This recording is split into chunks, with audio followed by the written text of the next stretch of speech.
শেখ হাসিনার ক্ষমতাচ্যুতির আগে তরুণ সেনা কর্মকর্তাদের ক্ষোভের মুখে পড়েছিলেন সেনাপ্রধান। বাংলাদেশের শিক্ষার্থীদের নেতৃত্বে মাসব্যাপী বিক্ষোভের সূত্র ধরে পরিস্থিতি যখন আরও খারাপের দিকে যাচ্ছিল, এমন সময় দেশজুড়ে সেনা মোতায়েন করে সরকার।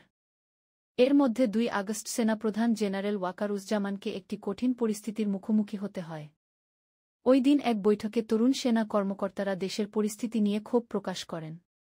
বৈঠক সম্পর্কে অবগত একটি সূত্র থেকে এ তথ্য পেয়েছে ভারতের সাপ্তাহিক সংবাদ সাময়িকী দ্য উইক। বাংলাদেশের চলমান পরিস্থিতি নিয়ে কর্মকর্তাদের সঙ্গে মতবিনিময়ের জন্য সেনাপ্রধান বৈঠকটি ডেকেছিলেন।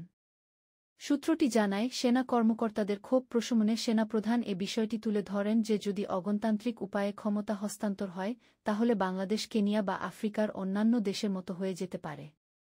কর্মকর্তাদের সংযত থাকার পরামর্শ দিয়ে সেনাপ্রধান বলেন, আমাদের দেশে 1970 সালের পর এমন গণবিক্ষোভ আর কখনো হয়নি।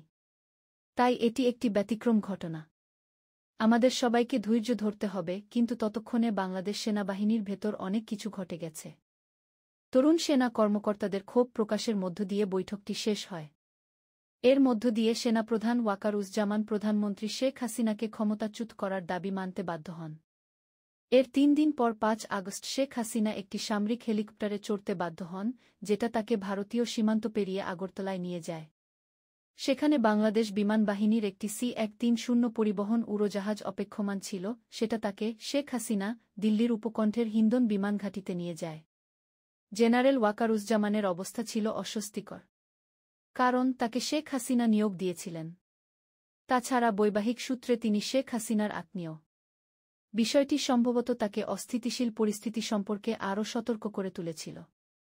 বিশৃঙ্খলার মধ্যে অপরাধমূলক কর্মকাণ্ড মোকাবিলা ও স্বাভাবিক অবস্থা ফিরিয়ে আনতে সেনা মোতায়েনকে যৌক্তিক হিসেবে তুলে ধরতে সেনাপ্রধান বলেছিলেন, বাংলাদেশ সেনাবাহিনী ভালোভাবে দায়িত্ব পালন করেছে।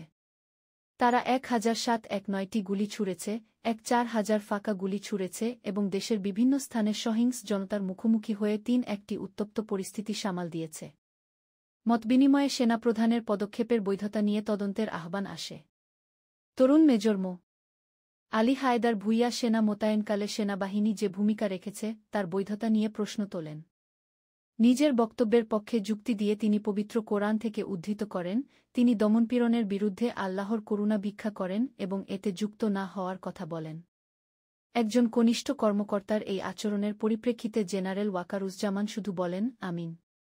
নারী কর্মকর্তা মেজর হাজেরা জাহান এই ঘটনায় শিশুদের প্রাণহানি ও এর ন্যায্য বিচার হওয়ার উপর গুরুত্ব দেন।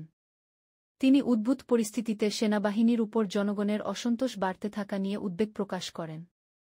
সেনাপ্রধান তার সঙ্গে একমত পোষণ করেন। বাংলাদেশ মিলিটারি একাডেমির এক কর্মকর্তা র্যাপিড অ্যাকশন ব্যাটালিয়ন র্যাব ও বর্ডার গার্ড বাংলাদেশের বিজিবি কয়েকজন কর্মকর্তার অগ্রহণযোগ্য কর্মকাণ্ডের কথা তুলে ধরেন। জবাবে জেনারেল ওয়াকারুজ্জামান বলেন, পরিস্থিতি ঠিক হলে এগুলো দেখা হবে। সেনাবাহিনীর উপর জনগণের সমর্থন কমে যাওয়ার কথা তুলে ধরে সেনাসদস্যদের ব্যারাকে ফিরিয়ে নেওয়ার পরামর্শ দেন ৫ এয়ার ডিফেন্স রেজিমেন্টের কমান্ডিং অফিসার লেফটেন্যান্ট কর্নেল মাহবুব।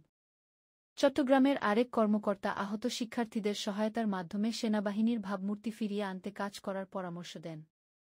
সবশেষে জেনারেল ওয়াকারুজ্জামান যে সামাজিক চাপ ও হয়রানির মুখোমুখি হচ্ছেন তা তুলে ধরেন এবং নিজের হতাশা প্রকাশে আইয়ুব বাচ্চুর একটি গানের কথা তুলে ধরেন।